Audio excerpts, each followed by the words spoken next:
Welcome to my Come to Church With Me series, where I share what it's like to come to the Church of Jesus Christ of Latter-day Saints. Now, in previous episodes, I've given you a play-by-play of the kinds of things we've talked about at church, so that if it's been a while since you've been or you've never been, you can have an idea, risk-free, to know what it's like. Now, in today's episode, I'm going to do something a little bit different. I'm going to be focusing on church callings. In today's episode, you can look forward to me sharing what it's like to go through church for the first time and see some of the people in their callings. I'll share my experience acting in my calling today as a teacher.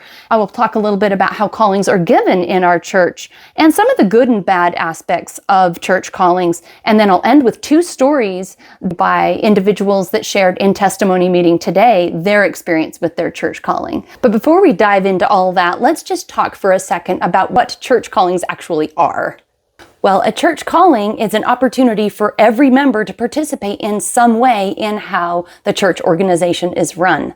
Now, most people in the Church of Jesus Christ of Latter-day Saints as adults will have a church calling, which is a church job, an unpaid church job. Not everybody. You might go through periods of time where you just don't have one because there's a lot of other people in the ward that are really active and you just happen to not be asked. But most of the time as an adult, you're going to have at least some job to do. But I'm probably getting just a teensy bit ahead of myself. Let me back way up and explain why we're having this conversation. If you have come from a church where everyone is paid to do their job, or there just aren't very many hands having to pitch in and help, you just show up and are fed, you listen to the preacher or the pastor, then this is going to be a very different format of how the Church of Jesus Christ of Latter-day Saints is run, and you might find that interesting. So when you come to church, you're going to encounter many, many people working throughout that church service experience that are doing so simply because they've been asked to fulfill a particular position. In fact, nobody that you see at a regular church service is paid. Now, there are many church callings that happen behind the scenes that you will never really see. But let's talk about the ones that you will see when you come to a church service at the Latter-day Saint Church. So you pull into the driveway, the first thing you're going to notice as you walk in is that the church building is clean. So yesterday I showed up with a few other members of the ward and we helped clean the building. We were not we were not paid, we were not even necessarily pinned down oh, you guys have to do it or you guys have to do it. We just volunteered. A clipboard was passed around and we volunteered to go help clean the building. So every few months, our ward is going to have a chance to clean the building. So the people who were there cleaning were all just volunteering. It wasn't even actually a church calling. But the person who was leading the cleaning, that would be a church calling. That would be something they were asked to do specifically. Will you be in charge of organizing the ward members when it's our rotation to make sure that people show up and they know what to do and the building gets clean? The next thing you'll notice is people greeting you when you walk in. We have young ladies that have been asked as a church calling to be greeters. And so they just provide a hey, hi, welcome. And that's a good opportunity to ask a question like, wait, where's the bathrooms, or where should I sit? Or is this the right ward? If you're looking for a specific ward, something like that. Then as you come in and sit down, you'll look around and see the Bishopric, which are the three main leaders of the ward, and then the people who are going to be speaking will be up front, by the choir seats. And then you'll have the music ladies up there. And so the three men sitting there, that's the bishop and then his first and second counselor. And these three people, deserve a ton of respect. My husband is in the Bishopric. He's one of the counselors and he's busy almost every day doing something for his church calling. He is, sending emails or making phone calls or sending texts or organizing a lesson or gathering some supplies together or whatever, but he's always busy. But the person who shoulders the absolute most responsibility is the bishop. And there's nothing I have but respect and appreciation for bishops who are willing to accept this call. Occasionally, just because you work with normal people, occasionally you're going to have, I'm sure, some guy that really likes the fact that this is a position of visibility and there's a certain amount of perceived power with that. And, there's always, again, people are people. You're always going to find someone who gets a little bit too much excitement about having a visible position. But I would say in the many years I have been a church member, my whole life, I'm trying to think if I've ever had a bishop that really just absolutely loved the visibility and seemed to be a pride monster. There was one that was a little less empathic and a little, I would say more difficult, but actually he was a pretty decent guy and didn't cause me any trouble. So I really can't say. But the guy that we have right now as a bishop he has like 6 kids. He's in his 30s. He's very busy. He does not need this in his life, but he's doing this because he's been asked, and he has a very strong testimony. Whenever he talks about the Savior, he tears up. He is in this as a labor of love, but what he is asked to do is astronomical. He's supposed to help mentor all of the young men, watch over the family's needs, like if they have welfare concerns, make sure that all of the different church callings are filled, organize Sunday meetings, make sure everyone's trained and set apart, which is like they are given special blessings when they do accept a calling. So he makes sure that they get those. Of course, he delegates things to his counselors. Of course, I don't know everything he does. I just know it's a huge amount. And so it's almost like a second part-time job.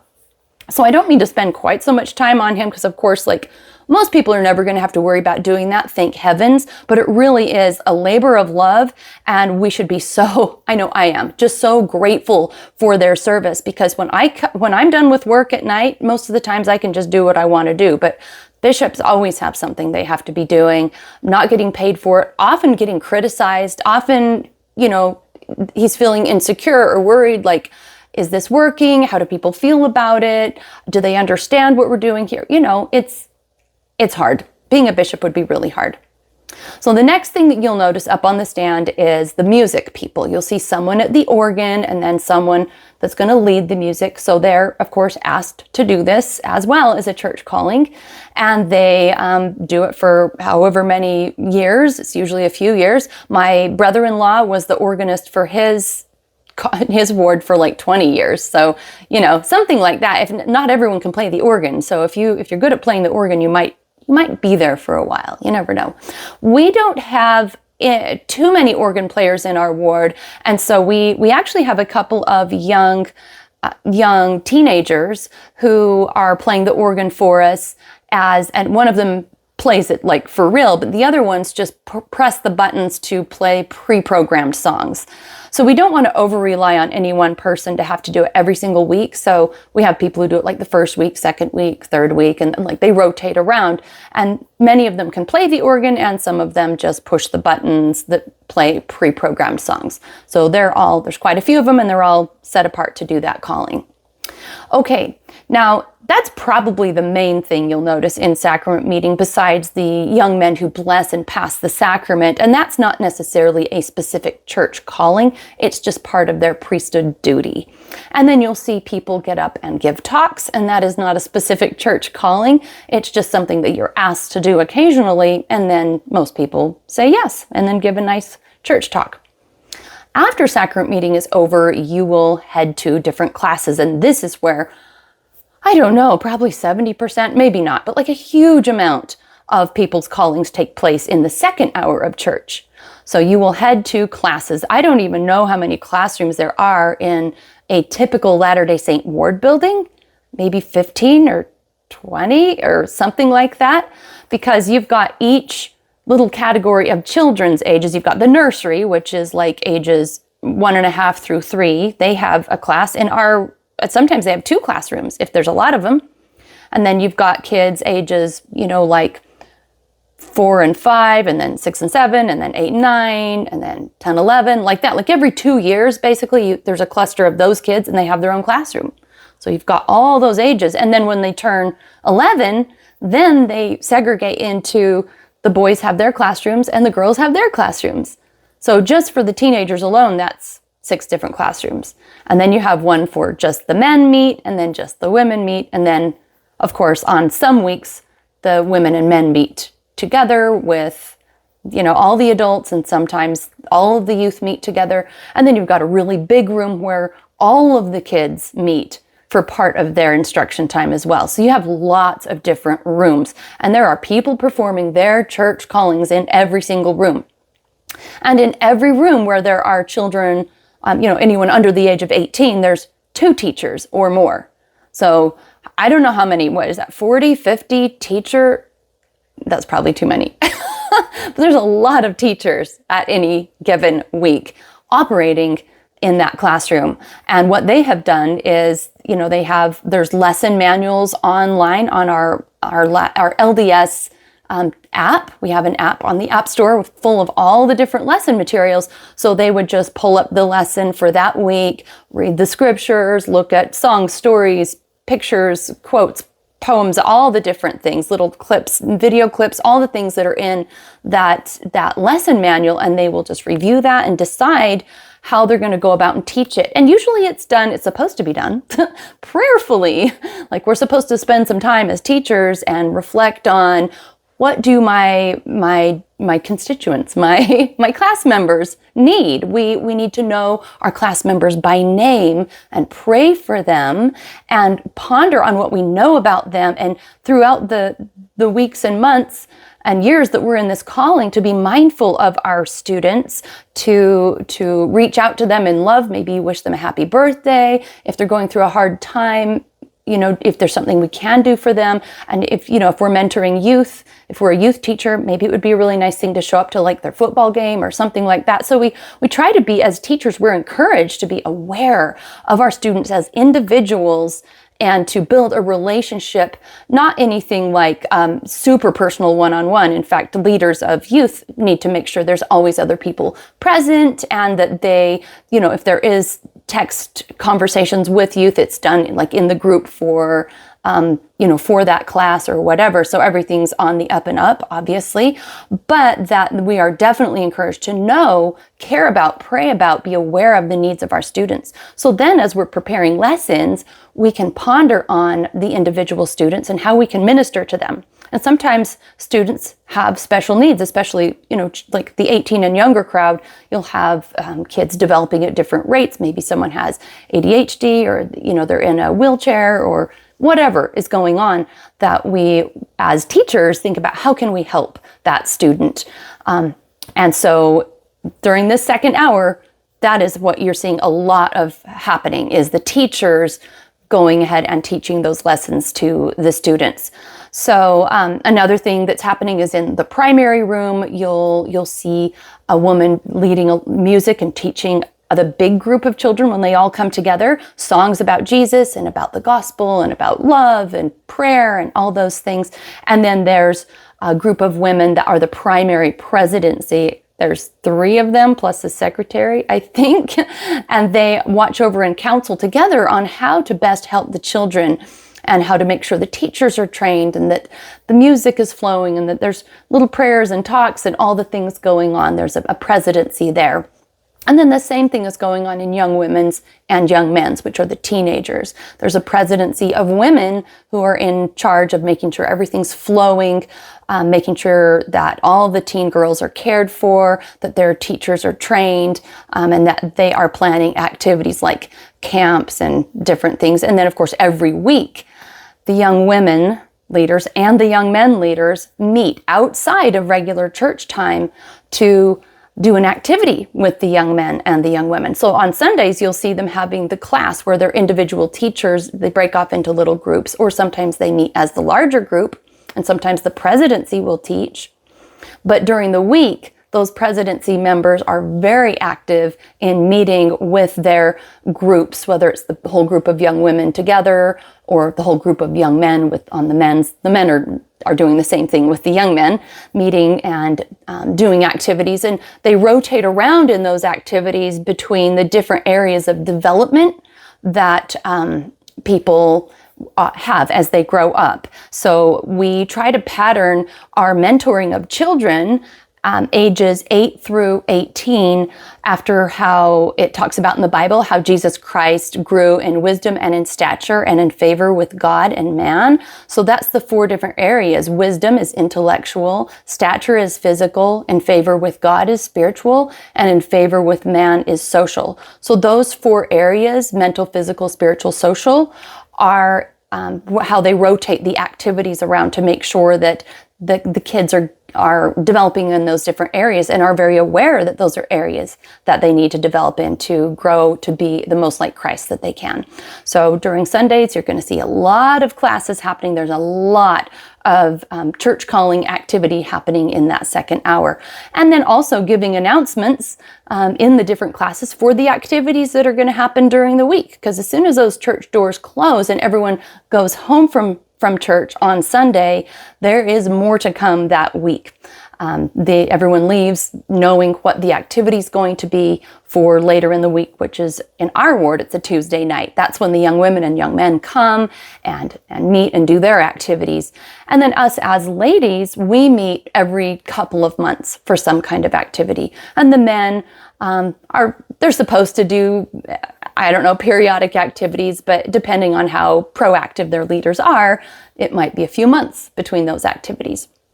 And then further, you won't see this necessarily during church, but you may hear it announced, and that is if there's family activities that are planned. So someone who's in charge of a family activity, and that's just a few times a year, like a Christmas dinner or an Easter family activity or something like that, then, you might hear that announced that, hey, we be sure to come this week on Friday, we're doing an activity for families. Or clipboards will go around. Will you please help bring, cookies to this activity? Something like that. So those people fulfilling church callings for activities during the week, you may not see them much during the church service. They're just going to be sitting in classes and looking like they're doing nothing, just listening and learning. But they're often very active thinking, oh, who could I ask to help me with this? Or, pondering on maybe announcing their activity or just sitting there enjoying the class. But they're still involved. They're involved even though you can't see them. And then, of course, behind the scenes, there's more than that as well. On Sunday morning before you go to church or sometimes Saturday night, if you look in your email, you will see an email from the person in charge of sending the ward bulletin is what it's called. And you open that up and it has all the announcements that you need to know about activities or various things that are happening. And the thing and it also says what's going to happen in the church service on Sunday, like who's going to speak, just so you know. Because it used to be before COVID, when you walked in on Sunday, you were handed a program, which was just a little sheet of paper that said what the agenda was for sacrament meeting, who was going to speak, and what any announcements were. But post-COVID, it just comes in the email. Paperless makes it easier, touchless. If you wonder, what's on the agenda, you just pull up your email and look. So kind of convenient. But that's another person that's behind the scenes. And it's also, we're encouraged not to read long lists of announcements from the pulpit, especially during sacrament meeting, because this is a time where we should be worshiping Christ and not over-focusing on who needs to sign up for what casserole, right? Like we don't want to flood Jesus Christ time with mundane world stuff. So we try to put as much of that as possible in the email. And then during classes, we might pass a clipboard around or have a quick announcement if we need to. But we try to make the main thing and not, go down too many rabbit holes. So I hope that's helpful. I'm sure there's tons of unanswered questions, and I have more than I'm going to share when I get back from church. But I'm actually heading to church now, and when I come back, I'll give you a report on some things that I learned and saw and noticed about church callings today. And forgot to tell you, I'm actually teaching today. I am a teacher for the adults it's called Gospel Doctrine. So I teach every few weeks when the men and women both come together, then I'm responsible for providing a lesson. And I rotate with a couple of other teachers, so I don't have to do it that often. And when I come back, I'm going to tell you a little about my experience in how that lesson went, in what my preparation is like, and some other aspects about how having that church calling has affected me. And I'll also be sharing more with you about how I feel like I've gained from church callings in general. So I'll see you in a bit when I get back. Whew, I'm back from church and feeling the relief because my lesson is over. Like I said a few minutes ago, I teach the adults every few weeks. And so I'll just talk to you a little bit about how I prepare for that and how it went today. So how I typically prepare. First of all, let's back up to how I was asked I was asked, like maybe a year ago, I was just given a text by a member of the Bishopric who is their, I think their secretary, who texts people and asks if they can come meet with the bishop or another Bishopric member if they need to have some kind of conversation. So I received a text probably a year ago to ask if I would meet with a member of the Bishopric.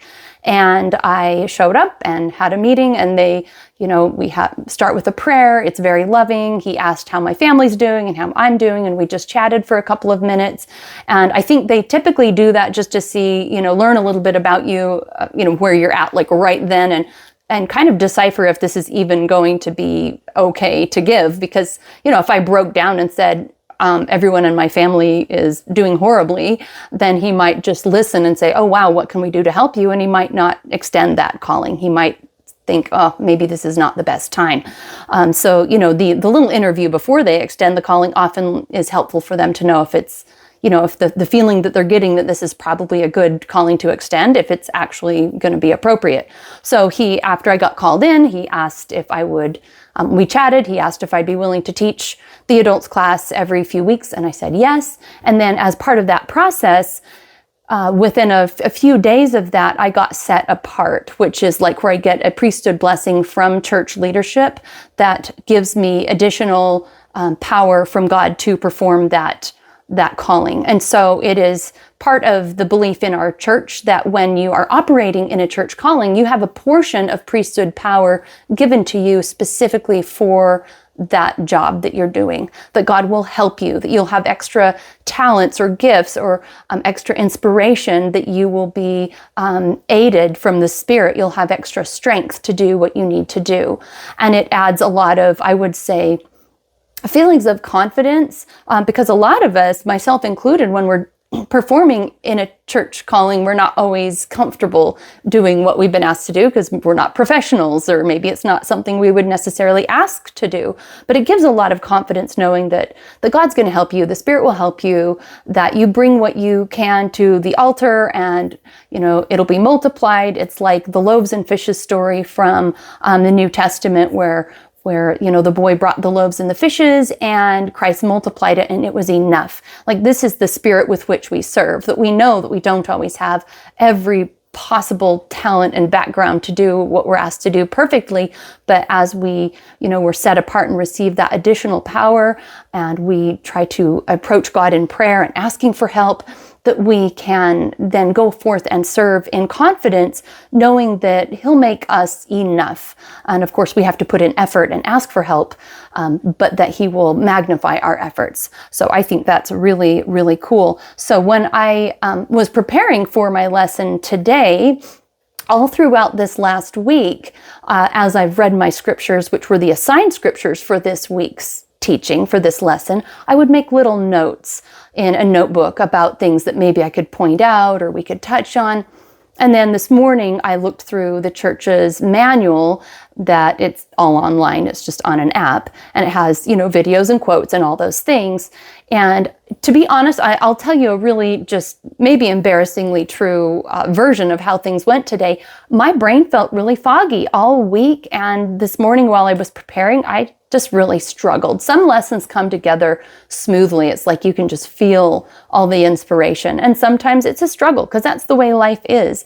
That's the way working for God is. It's not always sunshine and rainbows, that like every time you try to act in Christ's service, immediately you have everything going right. That's not the way it is. So I definitely felt like preparing the lesson this morning was a struggle. I just thought, gosh, these few chapters that we're reading, there's some interesting parts, but there's a lot of stuff that strikes me as a little mundane. I mean, if you dive into it, there can be some good stuff, but a lot of it didn't stand out to me, and I wasn't sure how to approach it. So I got on my knees and prayed and said, God, will you please help me know what to focus on and what I can, how should I start? What should I, and by the way, I wasn't preparing this 10 minutes before the class. We don't have church until like 1:30 in the afternoon. So it was like 9:30 or 10 in the morning. And I'm like, I've got a few hours. I can finish putting this together.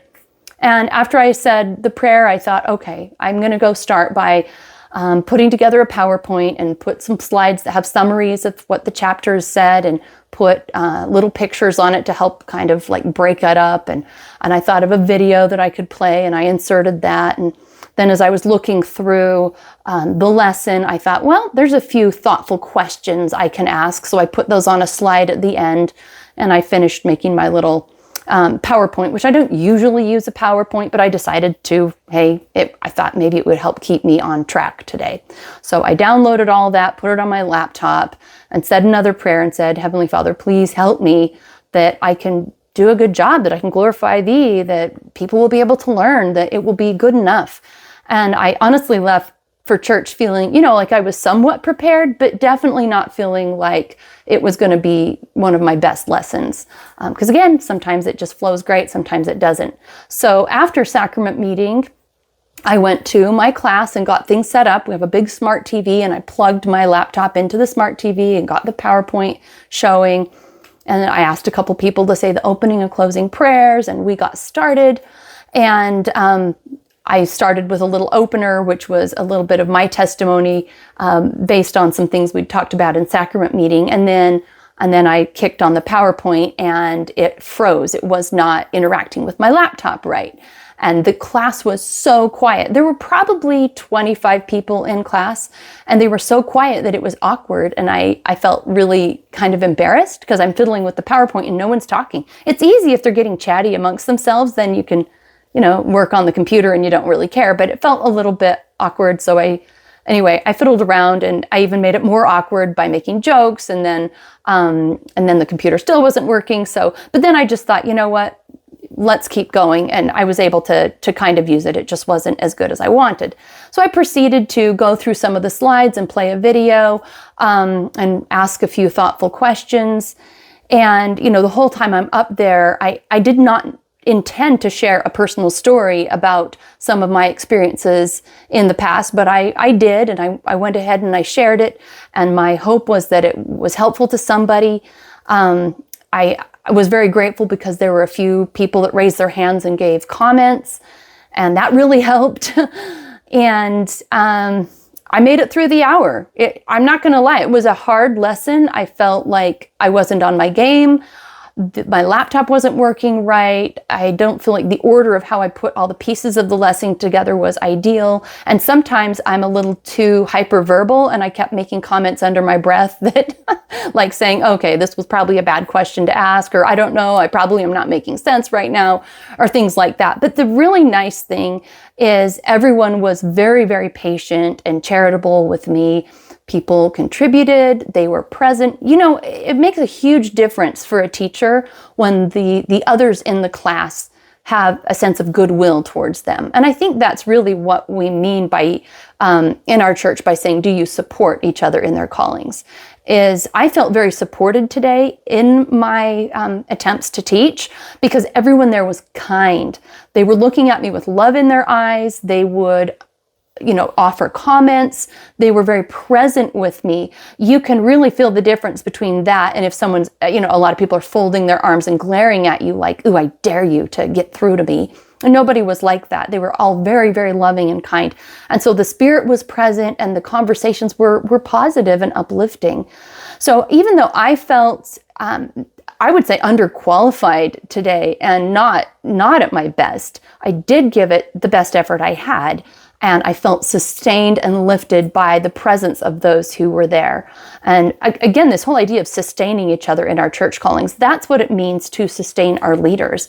If we glare at them and fold our arms and say, I dare you to lead me or to teach me anything, because I just know that you're a selfish beast, who can lead anyone with that attitude? Like, that doesn't work. If you've been a parent, you know what that's like. When you have kids that are like being kind and listening and willing, it's like everything just flows, But if your kids are talking about you every time you turn your back and, glaring at you, it does not matter how hard you try. It's not going to work because of the attitudes. So that's really what sustaining a leader or sustaining other people in their church callings is just to have this sense of goodwill and like this charitable flow that we believe in you and we know you're giving your best and we want to help you succeed instead of like talk behind your back and sabotage you. So yeah, that's a very Christian thing to do, is to support each other in our callings.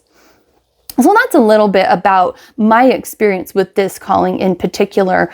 And also I wanted to touch on a couple more pieces about how callings are given. So I shared my experience of receiving a text and showing up and having a meeting with a member of the Bishopric. Well, just this morning, my married daughter and her husband received a text, and they went in and met with a member of the Bishopric, and they got a calling. So that was something that happened today, as they were called and asked to teach the 8-year-old class together. And they're this cute little newlywed couple, and they're so excited because they look forward to being parents. They love children. My daughter has worked in the nursery, which is those little children ages 18 months to 3 years. She's worked there for, I don't know, maybe 8 or 10 months and has loved it. And her husband has helped out. They absolutely love children. And now they get to work together as a team to teach these 8-year-olds. And they're so excited because they want to serve and they want to like work together. So this is really exciting for them.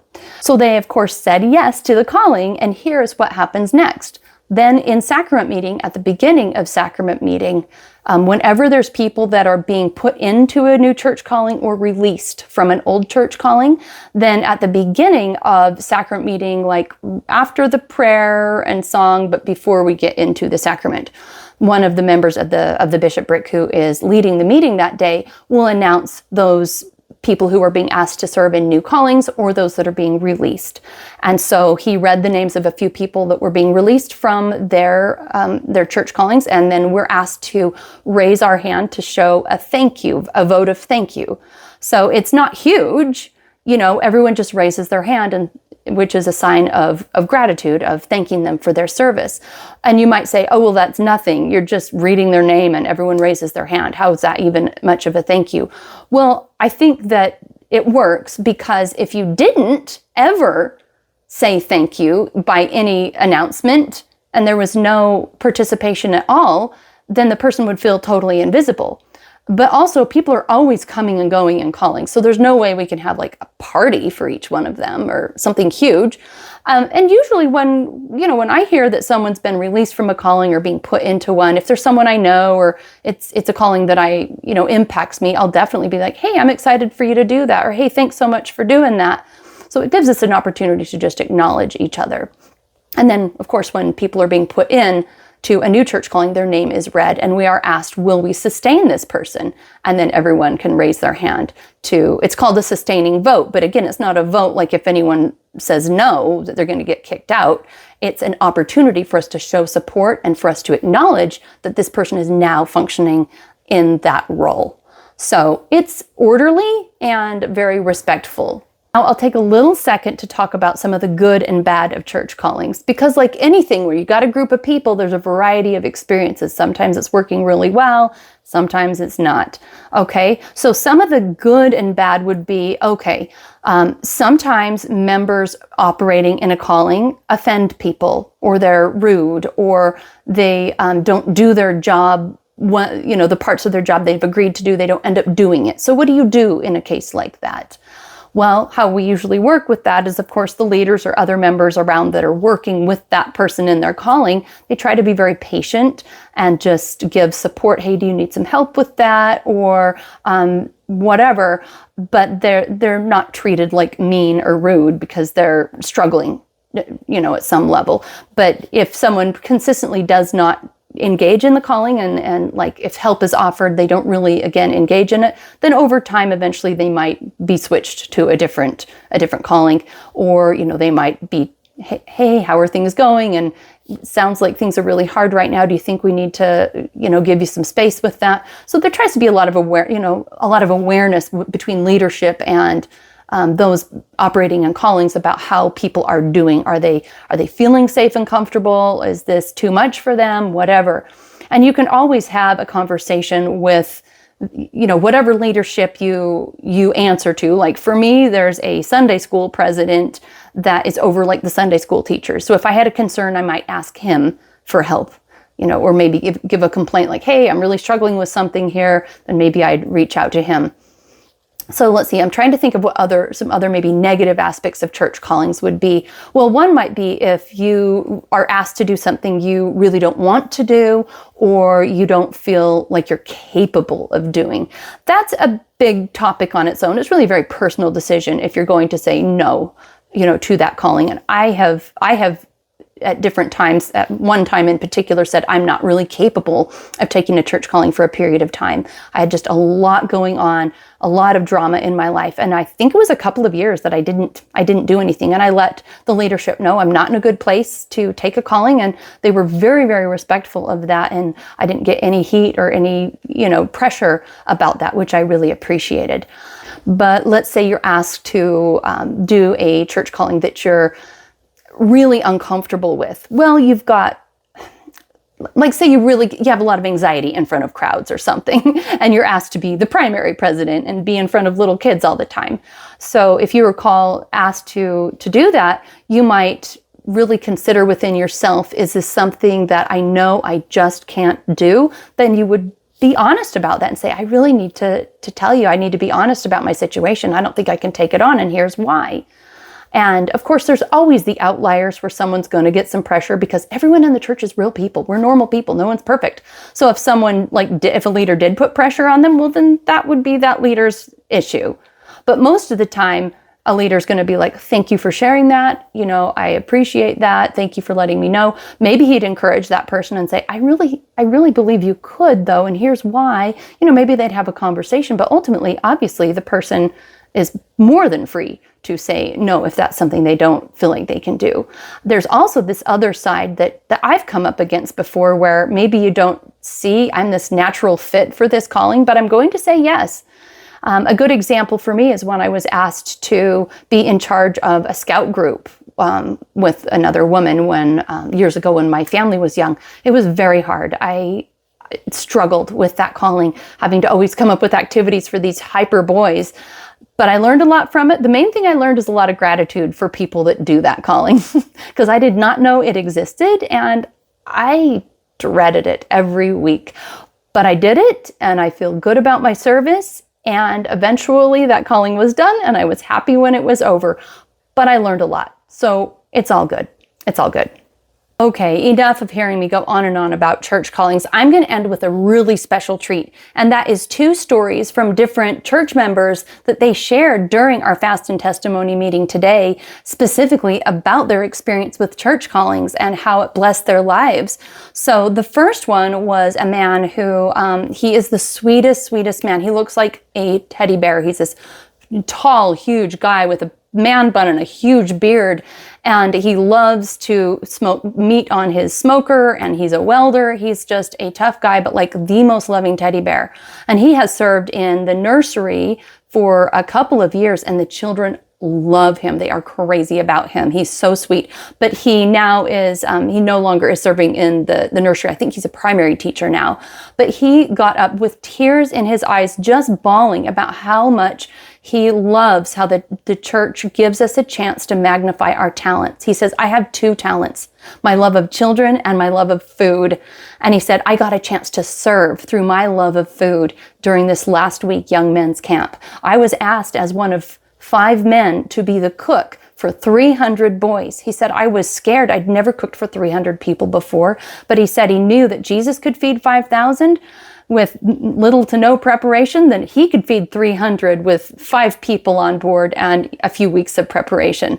So he just talked about how much of a struggle it was, because he was trying to run this smoker and he had to, babysit it all through the night at one point, and he'd never tried cooking such large portions before, but that he felt God guiding him and helping him and knowing what to do. And he said it was a success, and that he loved all the boys who came and helped prepare the food, and how willing and humble and cheerful they were working, and how it just filled his heart with so much joy to be a part of this camp, to help feed everyone and to see their gratitude and to come together and all serve and just how grateful he was for this opportunity. And like I say, he was crying through the whole thing, just so grateful to serve. Such a beautiful testimony of service. And the next one I wanted to share was a woman who talked about I think it was her grandfather-in-law, who had been called to serve in some leadership position with men in prison. And so he would go in and minister to them and teach and lead them within some structure within the prison as Latter-day Saints. And that he would frequently be called upon to give blessings, priesthood blessings, to these individuals in prison, and that how he learned so much love for these men by serving them in his calling, because as he would give them priesthood blessings, he felt so overwhelmed with love for each of them. And that was one of the biggest things he took away, was just this really intense, beautiful sense of love from Heavenly Father for these inmates as children of God. So those are just two examples about of people sharing like how meaningful it's been to them to have church callings. This whole idea of serving in church callings, that you don't pick, you don't campaign for it, you don't choose it, I think it's really beautiful because it helps each one of us as church members have the opportunity to learn and grow in areas that we may not ever have even thought we needed to grow in, and to contribute and serve, mingle, get to know people, rub shoulders with people, and expand and become more like Christ, because Christ had to serve all of us, and he did, and he continues to do that. And so it's more Christ-like the more we're able to serve and expand in love for the children of God around us. So I am so excited that I got to share this about church callings with you. If you have any questions, of course, kind-hearted questions, I'm happy to answer them about church callings in the comments, and I'll see you next time.